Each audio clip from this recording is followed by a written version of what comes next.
పెట్టి మళ్ళీ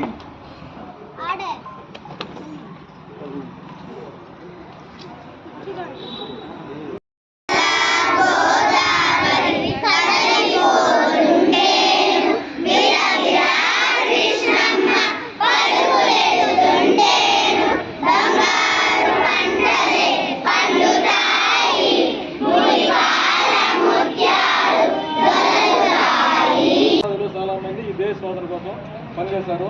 సో వాళ్ళ యొక్క మన అమరత్వం అంటే వాళ్ళ ప్రాణాల అర్పితం ఫలితంగానే మనకు ఈ స్వాతంత్రం వచ్చింది.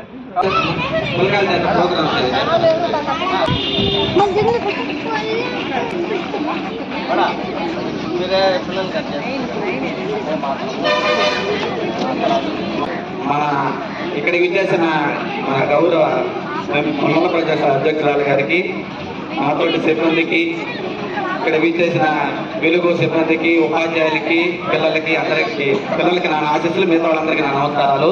అందరికీ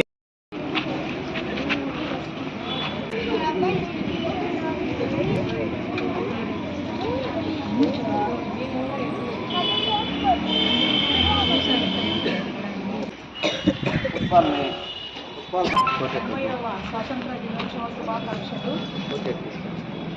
ఇక్కడికి విచ్చేసిన టీచర్స్కి, పిల్లలకి, అలాగే మా ఆఫీస్ స్టాఫ్కి, ఎన్ఆర్జీసీ డిపార్ట్మెంట్ వాళ్ళకి, వెలుగు డిపార్ట్మెంట్ వాళ్ళకి అందరికీ కూడా నా నమస్కారాలు.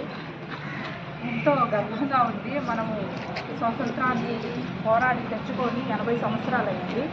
ఈ 80 ఇయర్స్లో ఎన్నో జరుగుంటాయి, మంచి చెడులు. అలాగే మన దేశ నాయకులు కానీ, మన స్వతంత్రం తెచ్చిన వాళ్ళు కానీ ఎంతో కష్టపడితే కానీ ఈరోజు ఈ స్వతంత్ర దినోత్సవం అనేది వచ్చింది.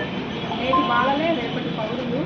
మీరు కూడా ఇలాగే పెద్దయ్యాక స్వతంత్ర దినోత్సవం మనకు ఎలా వచ్చింది, మనకు ఇంత స్వేచ్ఛ ఎలా వచ్చింది అనేది మర్చిపోకుండా మన తరతరాలకు కానీ నెక్స్ట్ జనరేషను మనము బతికిన రోజులు మనకి స్వతంత్రం ఎలా వచ్చిందనేది మనం చాలా గొప్పగా చెప్పుకోవాలా.